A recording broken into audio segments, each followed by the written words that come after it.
Howards End by E.M. Forster. Chapter 32.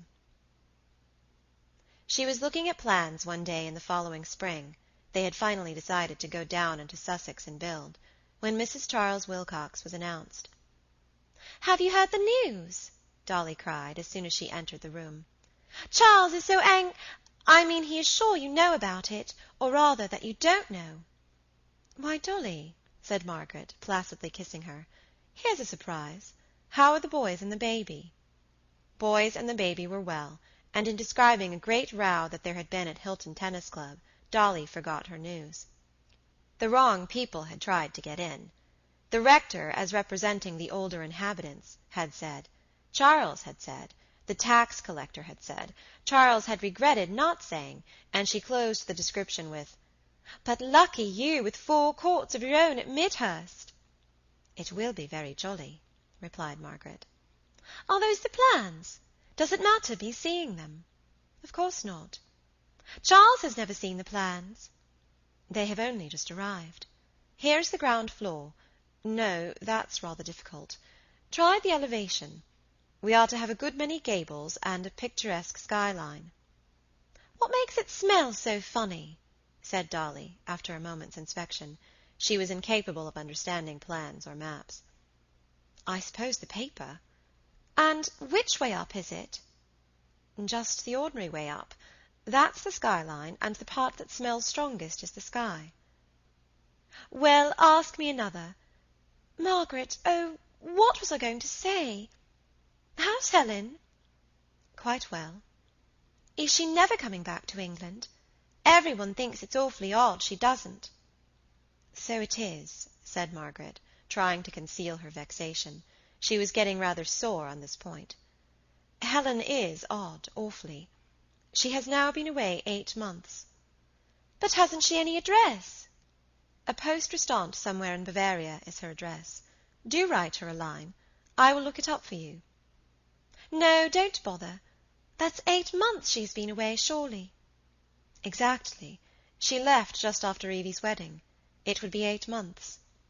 "Just when baby was born, then?" "Just so." Dolly sighed and stared enviously round the drawing-room. She was beginning to lose her brightness and good looks. The Charleses were not well off, for Mr. Wilcox, having brought up his children with expensive tastes, believed in letting them shift for themselves. After all, he had not treated them generously. Yet another baby was expected, she told Margaret, and they would have to give up the motor. Margaret sympathized, but in a formal fashion, and Dolly little imagined that the stepmother was urging Mr. Wilcox to make them a more liberal allowance. She sighed again, and at last the particular grievance was remembered. "Oh, yes," she cried, "that is it. Miss Avery has been unpacking your packing-cases." "Why has she done that? How unnecessary." "Ask another. I suppose you ordered her to." "I gave no such orders. Perhaps she was airing the things. She did undertake to light an occasional fire."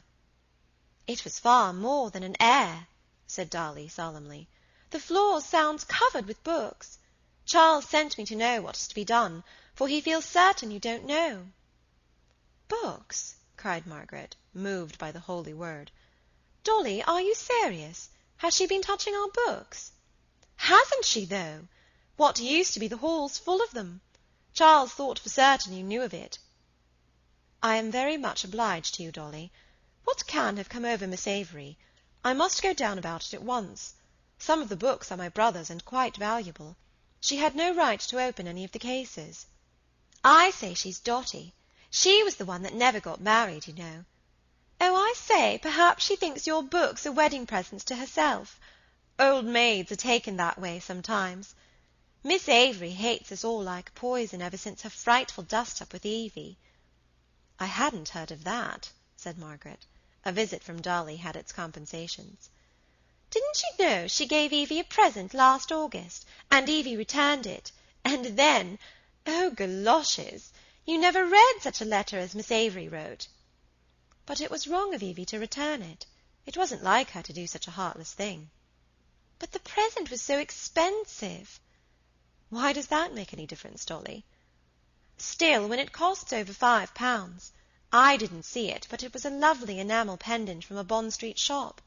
You can't very well accept that kind of thing from a farm woman, now can you?" "You accepted a present from Miss Avery when you were married." "Oh, mine was old earthenware stuff, not worth a halfpenny. Evie's was quite different. You'd have to ask anyone to the wedding who gave you a pendant like that. Uncle Percy and Albert and father and Charles all said it was quite impossible, and when 4 men agree, what is a girl to do? Evie didn't want to upset the old thing, so thought a sort of joking letter best, and returned the pendant straight to the shop to save Miss Avery trouble." "But Miss Avery said—" Dolly's eyes grew round. "It was a perfectly awful letter. Charles said it was the letter of a madman. In the end, she had the pendant back again from the shop, and threw it into the duck pond." "Did she give any reasons?" "We think she meant to be invited to Oniton, and so climb into society." "She's rather old for that," said Margaret, pensively. "May she not have given the present to Evie in remembrance of her mother?" "That's a notion. Give everyone their due, eh? Well, I suppose I ought to be toddling. Come along, Mr. Muff. You want a new coat, but I don't know who'll give it to you, I'm sure." And addressing her apparel with mournful humour, Dolly moved from the room. Margaret followed her to ask whether Henry knew about Miss Avery's rudeness. "Oh, yes." "I wonder, then, why he let me ask her to look after the house." "But she's only a farm woman," said Dolly, and her explanation proved correct. Henry only censured the lower classes when it suited him. He bore with Miss Avery as with Crane, because he could get good value out of them. "I have patience with a man who knows his job," he would say, really having patience with the job and not the man. Paradoxical as it may sound, he had something of the artist about him. He would pass over an insult to his daughter sooner than lose a good charwoman for his wife. Margaret judged it better to settle the little trouble herself. Parties were evidently ruffled. With Henry's permission, she wrote a pleasant note to Miss Avery, asking her to leave the cases untouched. Then, at the first convenient opportunity, she went down herself, intending to repack her belongings and store them properly in the local warehouse. The plan had been amateurish and a failure. Tibby promised to accompany her, but at the last moment begged to be excused. So, for the second time in her life, she entered the house alone. Chapter 32